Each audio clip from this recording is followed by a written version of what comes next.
kita mau belajar cuma pinter mah, Google lebih pintar daripada sekolah menurut saya. Google lebih pintar daripada sekolah menurut saya. Jangan beranggapan bahwa kita dalam keadaan baik-baik saja. Masih banyak di Indonesia ini yang bermasalah kalau menurut saya.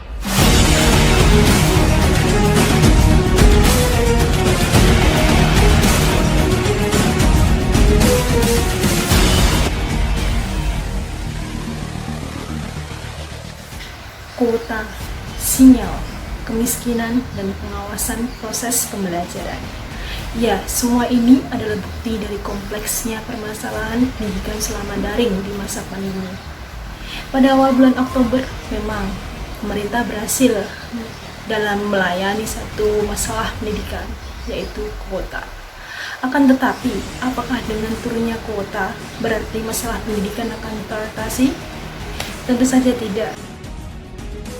Masih ada permasalahan lainnya yang lebih memiliki dampak besar bagi berjalannya pendidikan dan proses melanjutkan tujuan dari pendidikan tersebut. Misalnya saja pada kemampuan guru dalam mengawasi dan memberikan pembelajaran selama daring, yang nyatanya sangat jauh dari pembelajaran offline sebelumnya. Materi memang disampaikan, akan tetapi tugas diutamakan. Seakan-akan guru hanya ditugaskan untuk memberikan tugas pada muridnya. Ada sebab, pasti ada akibat. Akibatnya, pengetahuan peserta didik hanya berupa wacana dari internet. Jadi tujuan pendidikan untuk menciptakan peserta didik sebagai rasional kritis berubah menjadi rasional pasif. Pendidikan di masa pandemi, senada dengan yang dipaparkan rekan saya, nampaknya banyak mengalami ketimpangan, khususnya di kalangan orang-orang miskin. Banyak pihak memberatkan kebijakan pembelajaran daring dengan segala keterbatasannya. Ketidakmampuan akses masyarakat bawah. Dalam pandangan Paulo Freire, tokoh pendidikan kritis mengungkapkan bahwa pendidikan semacam ini adalah bentuk penindasan. Pendidikan tak ubahnya seperti kontrol bank. Murid hanya dianggap seperti deposito yang digunakan untuk kepentingan pihak-pihak tertentu saja.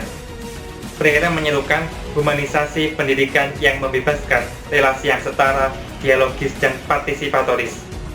Dengan semangat Marxis, dia mengembangkan pedagogi kaum tertindas yang akan melahirkan subjek revolusioner untuk menghilangkan belenggu penindasan dalam menciptakan tatanan sosial yang adil dan demokratis. Dalam medan pertempuran melawan corona, pemerintah seolah latah, mati akal, dan kehabisan daya kreasi untuk menghadirkan pembelajaran yang memastikan seluruh standar pendidikan dapat tercapai dalam situasi pandemi.